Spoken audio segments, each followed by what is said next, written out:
it's that high that I get when my clients get featured in a media outlet. Welcome to the Technology Equals Equality podcast. I'm your host, Lori Brooks, and this is episode 90. Be Ready with Sharon, Devonish, Leid.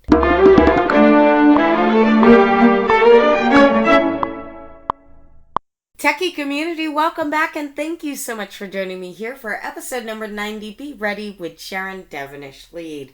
Happy New Year. Happy New Year. I hope you all enjoyed a wonderfully fun and safe New Year's Eve celebration, and I hope you're all just as excited as I am to kick off 2021. If you're enjoying the show, don't forget to subscribe, like, and share so other entrepreneurs can find the show as well. This week, I had an opportunity to sit down with Sharon, Devonish, Leid. She's been in the public relations industry for over 20 years. After 18 years of dedicated service, Sharon was laid off from her position with the city of New York. Prompting immediate action, Sharon reintroduced herself as an independent publicist and launched her public relations firm, Netstruck PR, in April of 2015. Through trials, tribulations, pains, and wanting to give up, Sharon finally found success in providing the unexpected to the underserved. With a passion for helping clients become featured stories in the media, Sharon has shifted her attention to entrepreneurs and small businesses lacking media coverage. Netstruck PR helps clients establish themselves as experts, generate awareness, increase prospects, and grow their profits. Sharon's extensive experience working for the city of New York has allowed her to cultivate connections with influencers and implement techniques such as community engagement to provide clients with next-level professional service on a global scale. Listen in as Sharon shares stories of how she once thought she would become an attorney. In the midst of her plan, a mentor's recognition of Sharon's true talent and an offer of a higher paying position sparked a pivot in her journey, inspiring a whole new future. Sharon, welcome, and thank you so much for joining us today. Thank you so much, Lori. I appreciate the invite. Certainly, we are super excited about this episode here. I was having an absolutely awesome conversation with you a moment ago before we actually started the recording, and I am totally looking forward to continuing this call. So, yes, thank you. It is fun. Before we actually dive into your story and your PR firm, before we go into your background, I want to rewind the clock. I want to go way back, way back. Think about when you were in high school. I want you to tell me what you thought life would look like. What did you think long before you began branding yourself, building out a business, thinking about public relations in any way, shape, or form?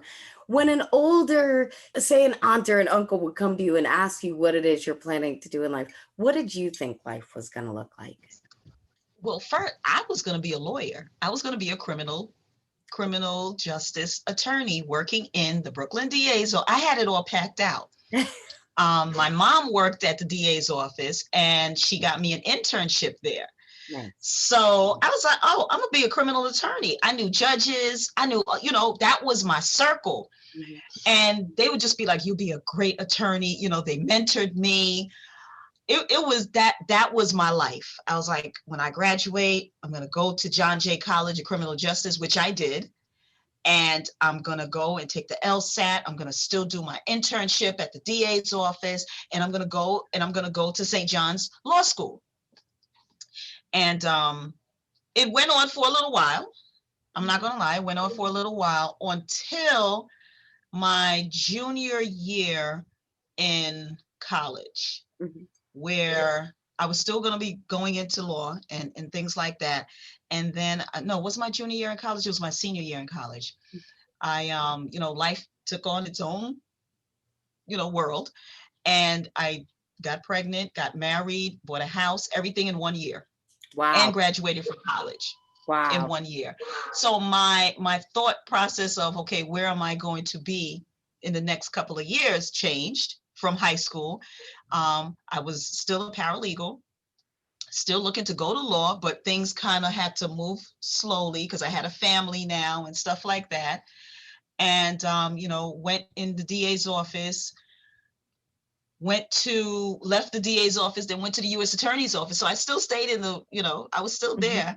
And then I went back to the DA's office.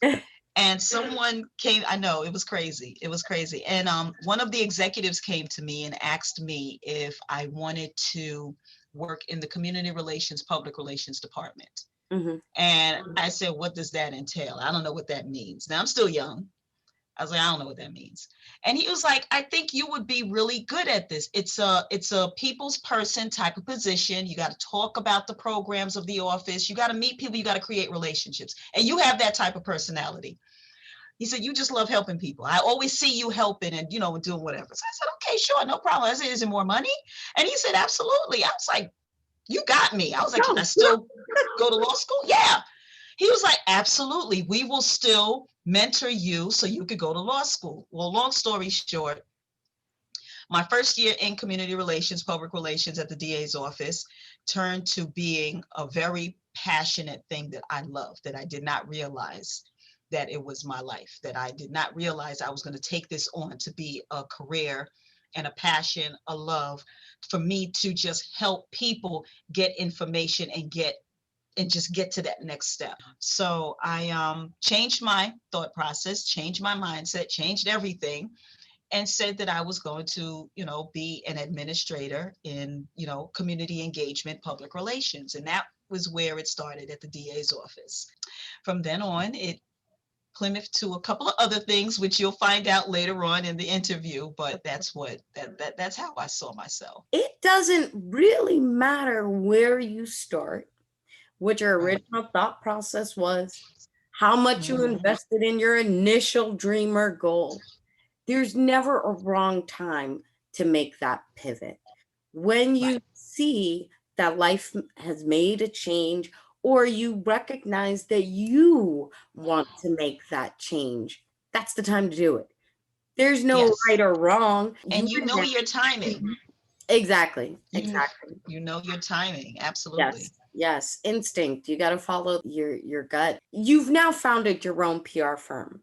But before we actually get into net structure and really talk about your firm, I want to know what it was that really motivated you when it came to the public relations, because despite the fact that he mentioned to you, okay, it's something that might work with your personality and it's a little bit more money. What was it for you that really signaled that it was the time to make the pivot for you? Well, it was a couple of things. Community relations, that's my specialty for my public relations agency. And the reason why was because I was trained to have that eye for community engagement for a large corporation like a government office, and see the importance of having that. When I started doing community relations, I had to deal with the press because I was doing events, I was doing all of these things. And when the press comes and when you see it was the look, regardless what, I worked for an elected official, and every time a media outlet came to one of the events that I put on for that office, it was always in a positive mode. He had this glow, like, yes, I got this. And I was like, oh, I like that. I like that. So anytime we had it, they had that S on their chest. And they have that S on their chest. I put my S on their chest because I was like, I did that. I was able to get that press outlet to be interested in what you are doing. Now, obviously, it's different when you're working for an agency or a large company or a government agency, because press literally is running towards you.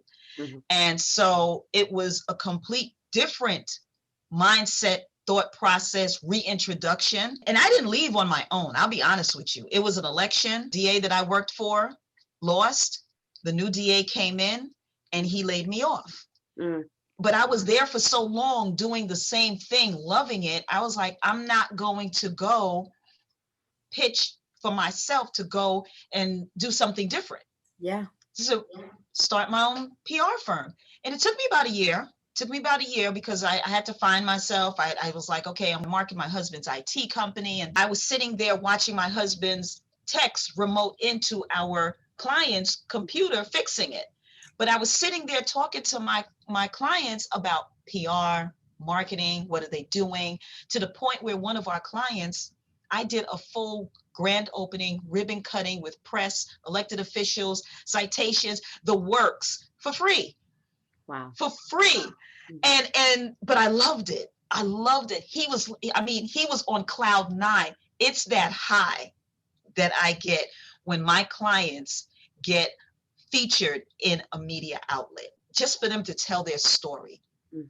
It's that high that I get because I know they were excited to tell this story to the masses of who's listening. So like I said, going and I don't know if I answered your question, but it was just that excitement. Okay. It was that excitement that I got when it made me say, I can do this for my next life, for myself. There's no others. motivation better than that. Okay. There's no motivation better than that. Yes, you did answer the question. Having that high of seeing your clients succeed is definitely a motivating factor for a lot of entrepreneurs, and is definitely, I can only imagine for you, as you're watching your clients on TV or in a news article or something, how exciting that must be. So I can only imagine, why you would have chosen to pursue and move forward on your own in that manner. What do you feel were some of the first steps you took when you decided, all right, you know what, I've been laid off and I'm not going to be doing this for the DA anymore? You set up that first event, you enjoyed doing it, you recognized that there was a passion for it. How did you now turn that over, and what steps did you take to begin structuring it into your own PR firm? Well, it was a lot of trial and error. I'm not even going to lie. It was a lot of trial and error.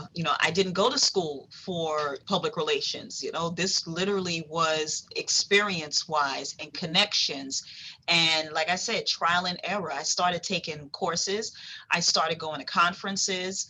And just really learning how to put together an adequate PR campaign for a client.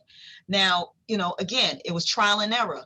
I didn't even know what type of clientele I wanted. Did I want non-for-profit? Did I want small businesses? Did I want government? I did not know. So I kind of was like trying to take everything and realize that, there's a niche. I have a niche. And what was my niche? Was small businesses and entrepreneurs.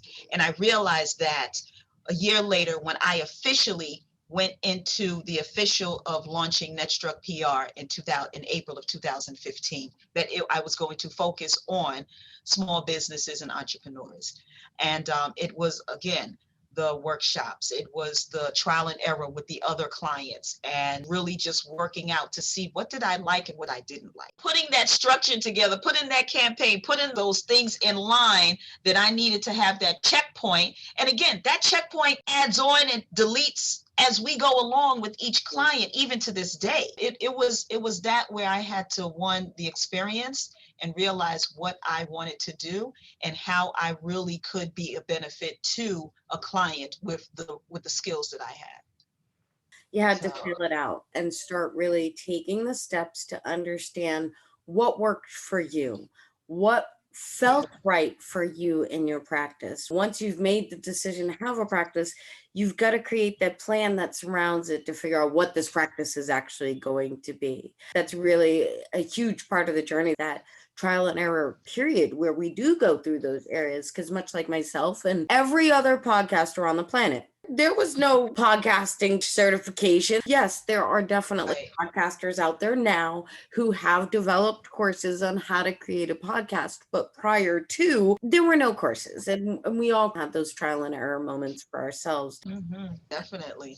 What do you feel were some of the most difficult pieces of that trial and error phase? What do you think helped you to move out of the trial and error phase into what is now your practice? Well, I had to reintroduce myself. Media outlets knew me, but they knew me as Sharon Devonish Leid from the Brooklyn DA's office. And once I opened my mouth and I said that, even with community relations, I walked into a room, they saw the DA's office. Right. So now I had to reintroduce myself as, this is Sharon Leid, CEO of Netstruck PR. And I had to show them that the same skill of what I had in the DA's office is the same skill that I have now. You were just looking at the office. So you take the office out of that, you still have the same person that's doing the work. And I had to show and prove that. And once I did, then it started, materializing. And then it started becoming a little bit more easier. And, the press started opening back up to me and say, oh, yeah, Sharon, no problem. Obviously, another challenge was, because again, when you're working for a city agency that's elected official that is always in the press, to a business owner that has, maybe an oils that she just created, or a hairdresser that is doing free haircuts to kids, stuff like that. I had to create the angle. And that's where the training and the courses and the conferences came in, because I didn't have to create angles working for the DA's office. I have to create angles now for clients, because it has to be something where it's newsworthy. Right. And a lot of small businesses are like, why would I be in the press? Like, what I do is not newsworthy. Who wants to know about that? And I have to change the mindset and let them know, no, listen, we can. We just got to do it this way. That's where the change. Yeah. That's awesome. Really finding the sweet spot for the story, the right angle that'll make it newsworthy. Tell us more about Netstruck PR, who it is that you work with, how it is you really help your clients. Wow. So Netstruck PR is that full public relations, community engagement agency that does a deep dive for clients to pull out their red apples, pull out their uniqueness, and allow them to tell their story and why they're doing their business to the press, media, clients. Because like I said, when we go into business, we go into it with our passion. And our passion is our story, yes. But when you're the outsider looking in, you're able to see those other things that you yourself can't see. And that's what I help with my clients. I pull those things out that you think is just regular or normal, but it's not. And we put that on paper. We create a messaging. We create a whole PR campaign. And then we identify what type of media outlets you would like to be featured in. Granted, I tell my clients, when I get them, they're like, oh, I want to be on Good Morning America and CNN and Bloomberg News. And I'm like, wait, hold up. Do you have any media coverage at all? Right. And they're like, no. Do you have a social, do you have an online footprint? No, I do a couple of posts here and there. And I'm like, well, we got to create a story of your business. And that's what we do. That's what we do at Netstruck PR. We create your story so others will see the value in it, see the credibility in it, see the expertise in it, so they can do business with you. That's awesome. You really create that angle to engage the media that highlights who they are as a practice and as an entrepreneur. That is awesome. Why do you feel media is so important for small businesses? Why do you feel it's more important than, say, creating that digital footprint for themselves or building out their website? Why do you feel that media is such an important token and piece there for them? Because it's longevity. It's long term. When you tell a story, it's always there, whether it's print or whether it's digital, but you can always find it. That's one. Two, you're telling your story. You're telling something that you cannot put in an advertisement. So you may have this oil company for hair, and all you can really do is put, okay, I have this oil company on an advertisement. I have this oil company, it may be good for people who have, eczema on their scalp or anything to that extent. That's fine. People will see that, okay, yeah, I have eczema. But when you tell the story, when you get the interview, now you're going to say, listen, I actually had eczema and I needed to find something that would help for me or my kids. And I created this and it worked. That's longevity. That's long-term. That's impacting your listening audience. So they can say, I need to go try that. They're not going to get that feel from an advertisement. And not to say I'm knocking advertisements, but when you tell your story and you give that example or you give a reason why you are doing this, and they either read or feel the passion in your words or your voice, people are going to resonate with it. Definitely. And they're going to say, Let me go to their website.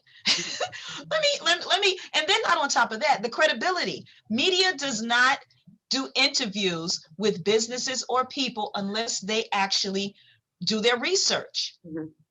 And if they do their research and they see that this company is legit, this company is doing what they're saying, what they're doing with their pitch, now your credibility is up there, and they're going to be more inclined to deal with you because of that credibility, because you were featured on the media. And then thousands and thousands of eyes are on you. Eyes that you would not see on your regular social media platform. If another person tells me, oh, I do media, I do Facebook Lives. If another person tells me that one more time, because your Facebook Live is with your network, it's not with outside network. Right, exactly. It's only going to appear to your network, and it's not going to Exactly. further. That's 100%. Exactly. There's an exponential opportunity to get your message out there when using media, but also, much like you said, it's also helping to vet your practice by using the media. And Absolutely. they definitely do their research. Media outlets do their research before they have guests. If I myself, as an individual entrepreneur who is just promoting a podcast, I do research on my guests before I have my guests on the show. So if I'm doing research on my guests, you better believe the larger media outlets are doing research.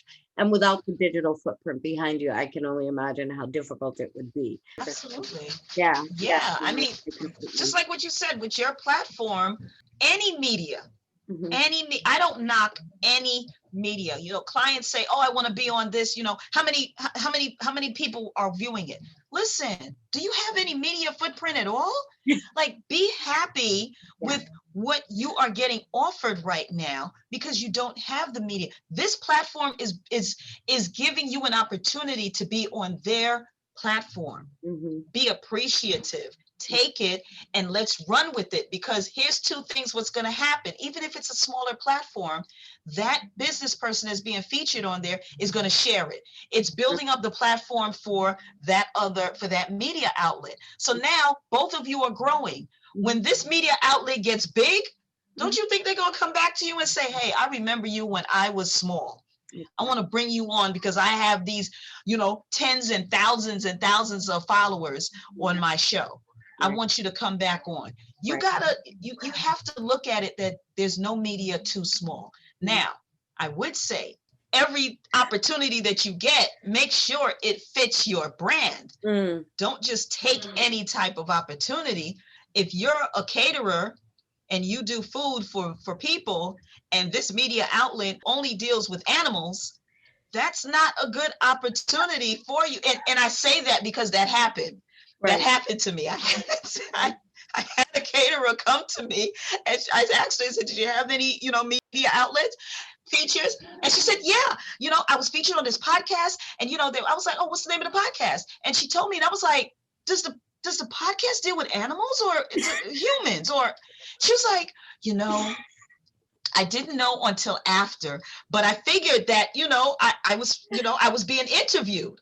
Right. That's cute. Yes. That is very, very yes. cute. Yes. Oh, I always tell that story because I was like, people don't believe me, but I'm like, yeah, that happened.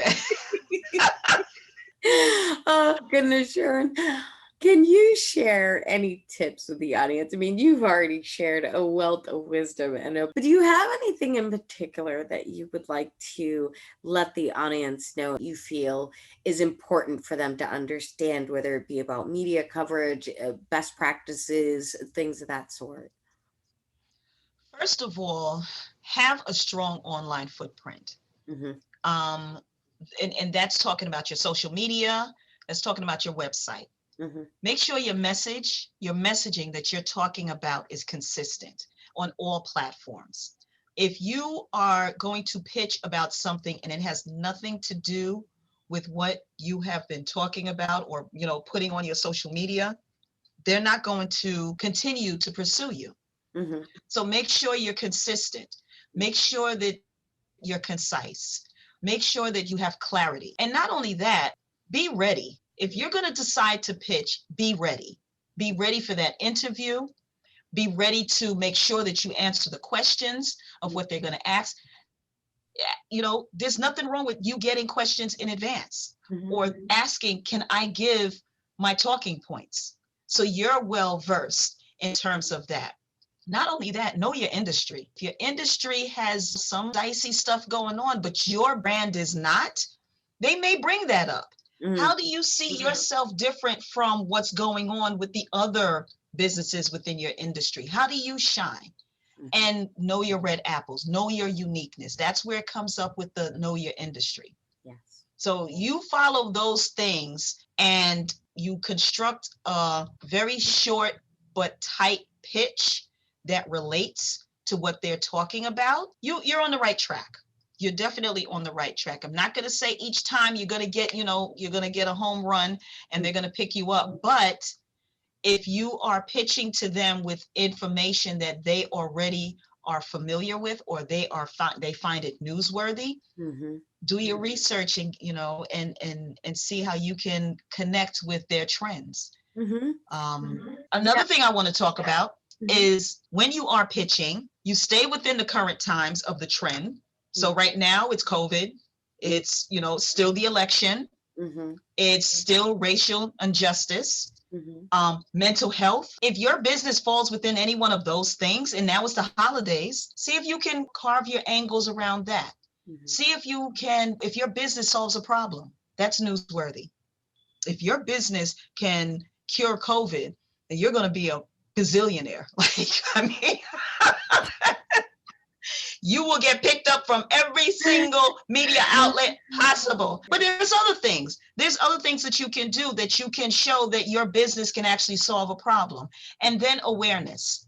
So there's so many things you could bring awareness to. There's a national awareness calendar that media goes to look for content. Mm. And then they start searching on social media to see what business fits this. And Mm. then they start reaching out to you. Absolutely outstanding nuggets. Really be ready with your story, either by pitching what it is, the content that you're looking to discuss, or requesting the questions that they might be asking you up front, making sure that your digital footprint is solid, making sure that it Yes. is in line with the message of your practice, and really make sure that you're, like you said, prepared, really ready, so that when they Yeah. are out there looking for and going through that content calendar, that you're in line with your message, your practice will fall under those areas that they're looking for. Sharon, thank you. I'm No, thank curious, you. of course, what are you working on right now? We want to know what 2021 looks like for Sharon. We're gonna say goodbye to 2020 very soon.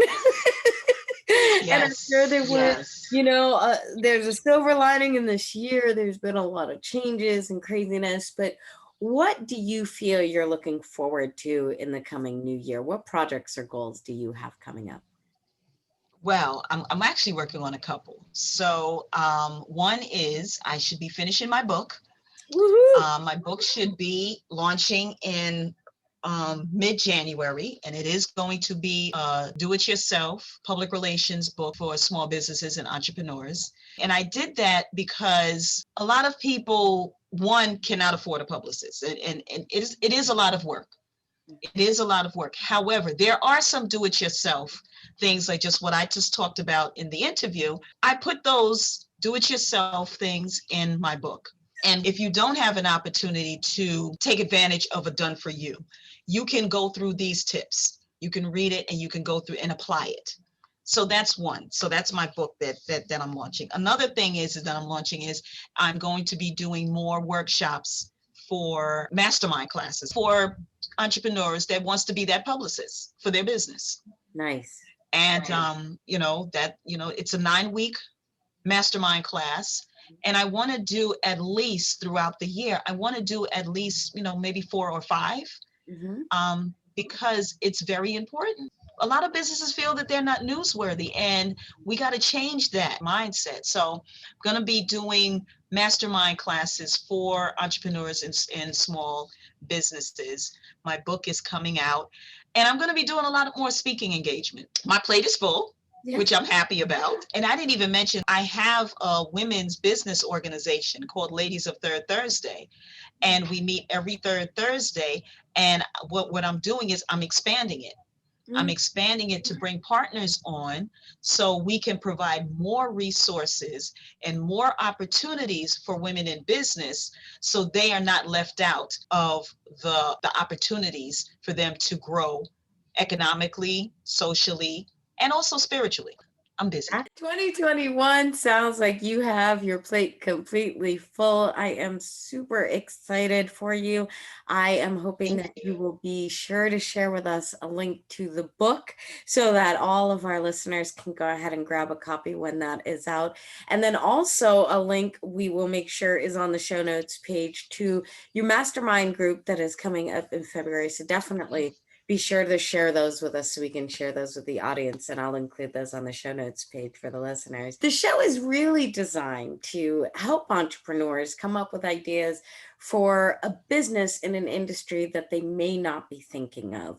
And as you are our first public relations specialist, what we'd like to do is we, of course, want to help you as well. So we'd like to know, if you had a magic wand and could wave that magic wand and change anything at all in your business, what would it be and why? And how do you feel it would affect not only your business, but maybe your industry as a whole? Wow. Oh, magic wand.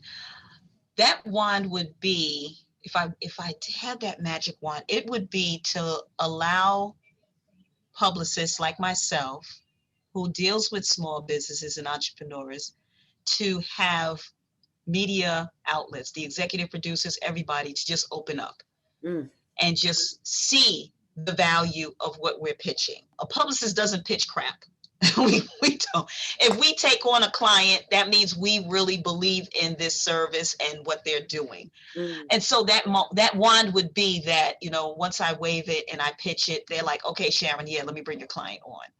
Because that is, I know that's kind of like, I love that. You know what I'm thinking though? That's actually not a bad idea because there are similar services out there. If you think of something like Angie's List or Craigslist, there are programs similar to that out there. And if a listener is out there who is interested in developing something of that sort, it would really be a platform to provide that direct connect between media outlets and PR reps. Something yeah, where PR reps could register as PR reps and media outlets could register as media, representatives, and then maybe have some way for the platforms to connect what they're looking for and who's available for those pieces. so they do have those platforms. It's so flooded. Hmm. And it's just so flooded. So my magic wand will be, I reach out to Bloomberg News or to CNN with my client's pitch. They're going to automatically say, yes, Sharon, no problem. Let's schedule for your client. That's my magic wand. I got you, girl. We need a real magic wand, people.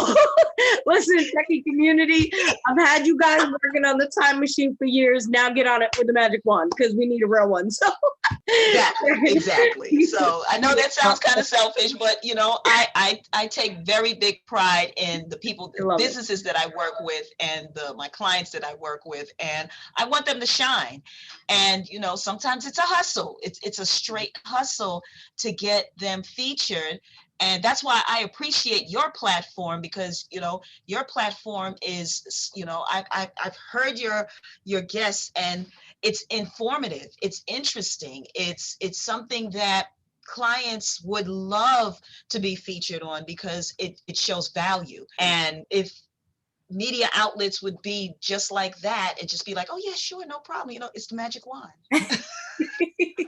Well, I'll hopefully make I can wave a mini one for you. How's that? Excellent. So most of the time when I have guests on, I ask them to go back 10, 15 years and think about one thing that they might have told themselves 10 or 15 years ago. But this year's been really unique. Obviously, I think with this pandemic that nobody on earth has ever lived through prior to. I'm curious now, if you could go back to December of 2019 and tell yourself just one thing, what do you think that one thing would have been? Invest more. Invest more time in me and my family.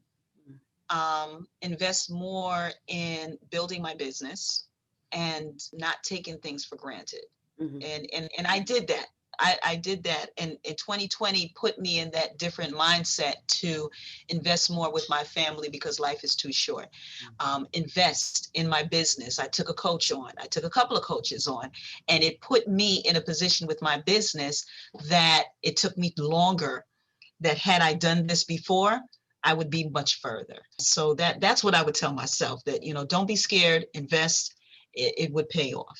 And that would be that would be my suggestion, or, my thing that I would tell each of your listeners is, do not be scared. Just have that faith, be consistent, and work hard, and you'll rise to it. Absolutely. Don't be afraid to invest in yourself. Be wise about what that investment is. Don't be taken by every coach and consultant online, but definitely being afraid to invest in yourself is an important one. Sharon, you have been outstanding. I have truly enjoyed this conversation. I thank you so much for sharing your time, your awesome energy, and your wisdom with the audience. Please share the best way for our listeners to find you. They can find me on my website, which is netstruckpr.com, which is netstruckpr.com. And you can find me on all social medias, which is netstruckpr. My LinkedIn page, which I love my LinkedIn page. It's my full name. It's Sharon Devonish Leid, as well as my business page, which is netstruckpr. So once you just type in netstruckpr, I will pop up. Awesome. Send me a message. Netstruck PR. I'll be sure to include a link to your homepage on our show notes page, and we will make sure that people are capable of linking to you on social media as well. Sharon, thank you again. Thank you. I appreciate the time. Thank you so much, Lori. Sharon, I so enjoyed virtually meeting. Thank you again for sharing so many valuable nuggets with the community and for such kind words about the show. I truly look forward to chatting again in the very near future. Techie community, thank you guys for hanging out with us for episode number 90. Be ready. I hope you all truly enjoyed the episode with Sharon Devonish Leid. What are your plans for 2021? What kind of goals do you have? What is it you're looking forward to accomplishing this year? Reach out and let us know over at info@technology-equality.com. And be sure to reach out to Sharon over on LinkedIn at Sharon Devonish Leid, or visit her website at netstruckpr.com. I will include a link to both of those on our show notes page at technology-equality.com/Sharon Devonish Leid. Thank you once again for joining us, everyone. If you're enjoying the show, don't forget to subscribe, like, and share so other entrepreneurs can find the show as well. And until our next episode, when we continue to hear the journey, find the pain, and create solutions, enjoy the week.